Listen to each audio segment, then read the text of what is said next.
What's up, Raider Nation? Happy frickin' Monday. I am the Commish. This is your Raider Reaction Morning Show for March 9th.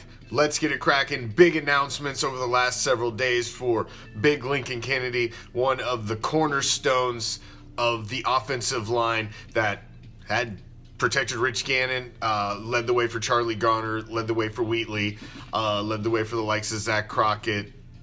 That whole era, he was a cornerstone on the offensive line, and he is being honored for his collegiate efforts and accolades. He is joining the Pac-12 2020 Hall of Honor, and Big Lincoln deserves it. And here's just a look at some of the punishment and that he inflicted while he was in the college ranks.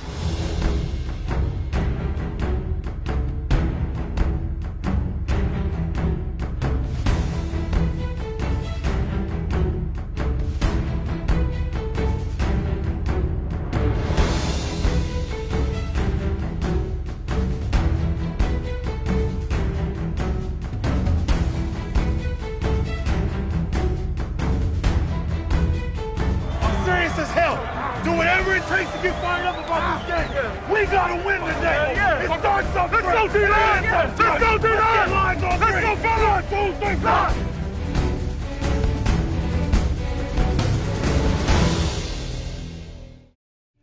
Big Lincoln was a man among boys in the collegiate ranks as he was moving bodies around, and those highlights were freaking awesome. Moving on, the combine wrapped up. Now, the next step in the process, you got free agency, you've got all of that action that's about to get crazy. But the next major milestone is the NFL draft. But before we move on and start looking full bore ahead at the draft, you got to look and really soak in everything that happened in the combine. And let's take a quick spin at all of the highlights from this year's 2020 NFL Combine.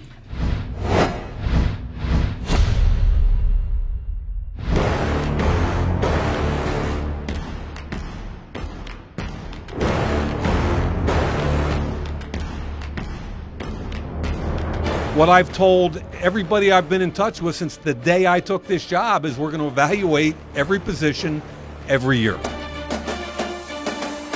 This is the player that everyone's talking about as your 15-year middle linebacker type that you aspire to have. We love to add firepower to the offense and certainly to the defense. Yeah, I talked to the Raiders. If I'm fortunate enough to get picked up by them, they're going to get everything I have.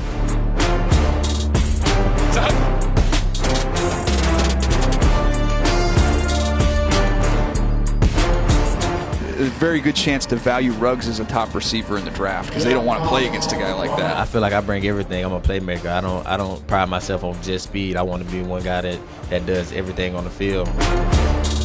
There's depth throughout, and there's quality up top. So I think from a wide, that's what you're looking for in any class. And on paper today in February, that's what we see. 26 career receiving touchdowns, second most in the history of Alabama football, and he just ran a 4.46 on top of all that. Good.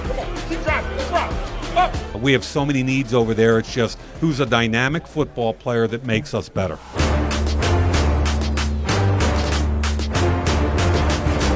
I think anywhere that I get drafted would be special. We got to improve all try levels. We've got to get faster. We've got to create more turnovers.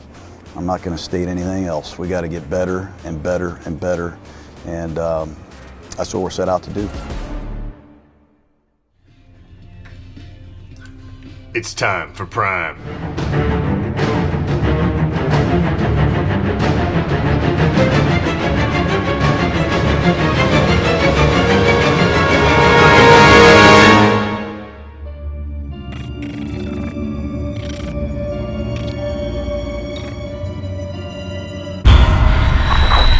Yo, this is Prime, and this is the Prime Cut.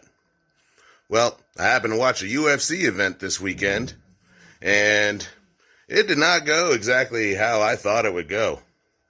At all. Except for, the people who won, who I thought would win, did win.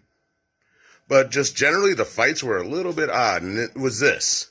The strawweight championship between the two ladies, Yang Wei and the other girl, I can't pronounce her name right now. Anyway, they had a battle, dude. It was the most epic fight of the night, man. That was the fight of the night. No, hands down. No problem. These two women battled like you wouldn't believe. It was rock'em sock'em robots, man.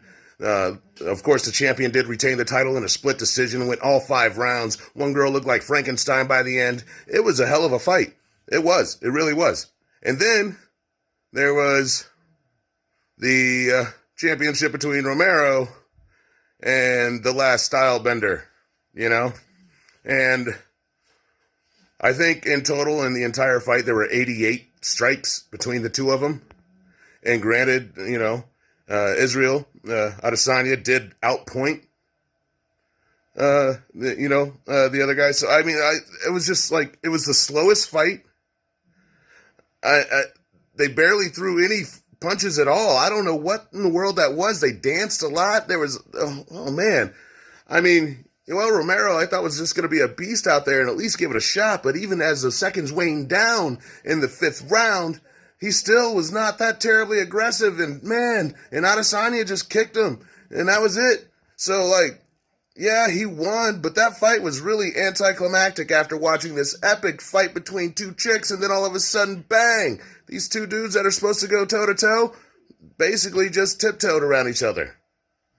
Anyway, I expect more out of my UFC events in that regard, at least for, you know, a championship fight. But anyway, that's the Prime Cut. Have a good rest of your day. We have just finished up Week 4 in the Raider Reaction 2020 Off-Season Madden Challenge. The action has been insane. It's our PS4 league, and I'm telling you, it's been worth the price of admission already thus far.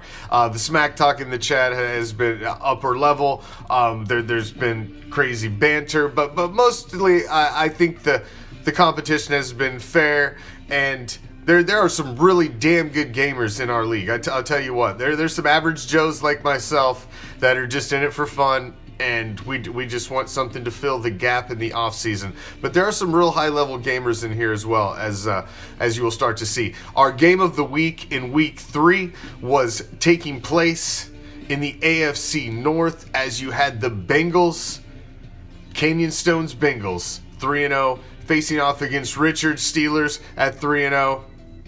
And it was an insane, let's just say there were fireworks. Check it out. They're going to try for it on 4th. Winston stays out there.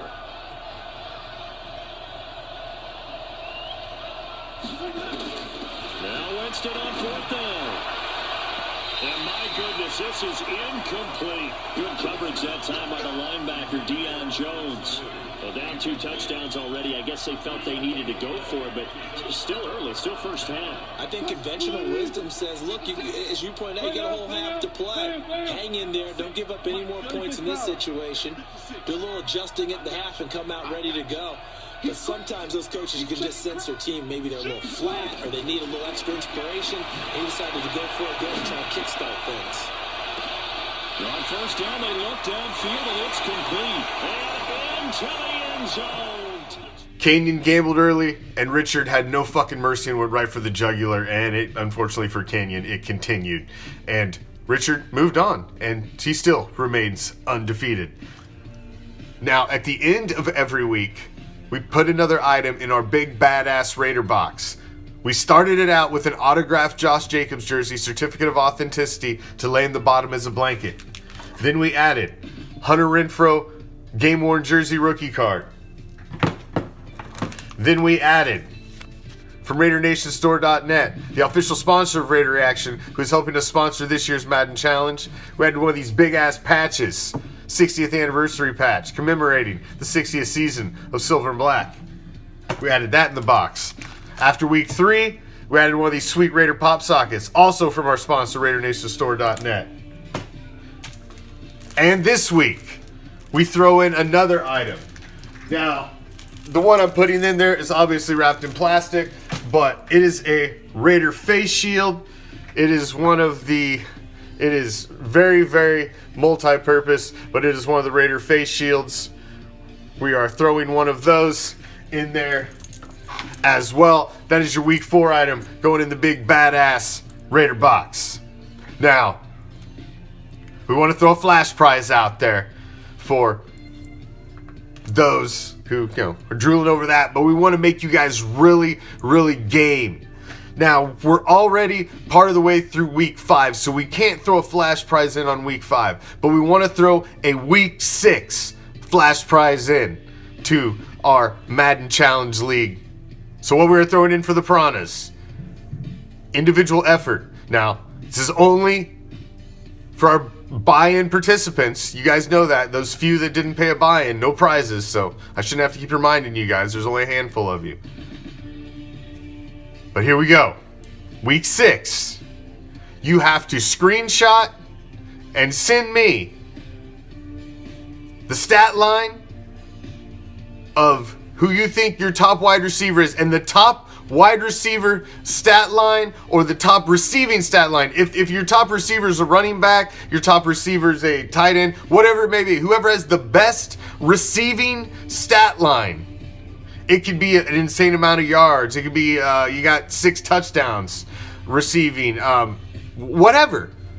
Just if you think you have the best receiving stat line in week 6 for somebody catching the ball, screenshot it. I gotta have the evidence. Send it to me. The winner, week 6, who puts up the best receiving effort, gets this: Josh Jacobs, Panini Prism, rookie card, game worn jersey. Right there. That's about $50 to $100 value right there, right now, and that bitch is only gonna grow. That is a damn nice card right there. Panini Prism, Josh Jacobs, rookie year, game worn jersey card. That's a nice little prize right there for your flash prize. Top receiver, top receiving stat line in week 6. You got a guy that balls out, you're going to win that. Now, let's get to the individual statistics and where we are currently through 4 weeks of the Raider Reaction 2020 offseason Madden Challenge. Leading quarterback in the league thus far is Tom Brady, leading in passing yards and touchdowns, while Carson leads the league in interceptions. Leading the league in rushing is Saquon Barkley, 689 yards rushing. And leading the league in receptions, 32, Zach Ertz, while Tyreek Hill leads the league in yardage and touchdowns. Ryan Kerrigan leads the league in sacks with 16.5. Marquise Brown, 2 kickoff returns and almost had a third already in week 5. And now we unveil, for the first time this season, we had to let it shake out for 4 weeks, but now it's time.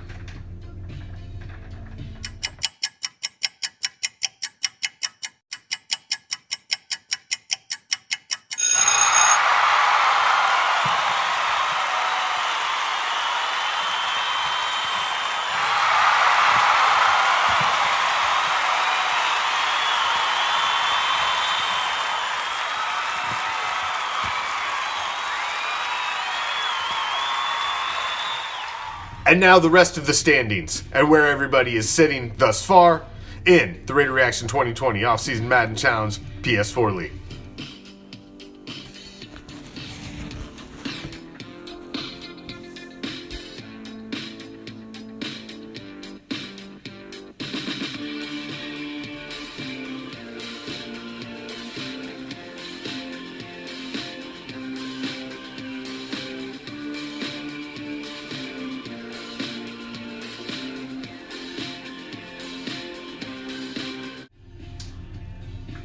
It would not be a Raider Reaction morning show without a freaking D-bag of the day. You, sir, are a fucking douchebag.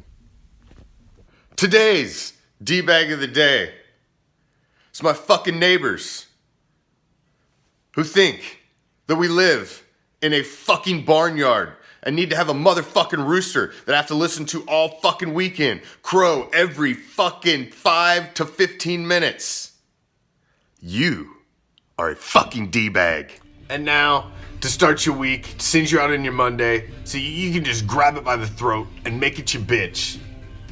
It's your Raider quote of the day. I started my life 3rd and long. I skipped practices. I got kicked off my high school team. I got kicked off my college team. I left pro football in 1969. I've had 3rd and 15 my whole life. Everybody's had rocky moments from day one, but sometimes you pick up 3rd and long, and that's where you make your money. That's where the satisfaction comes.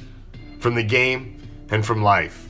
Words from the immortal champ, the Hall of Famer, the great Snake. Number 12, Kenny Stabler. Have a kick-ass day, Raider Nation. I will see you tonight right here in studio for Monday Night Misfit Madness live. Until then, I'm out. Peace, love, Raider Nation!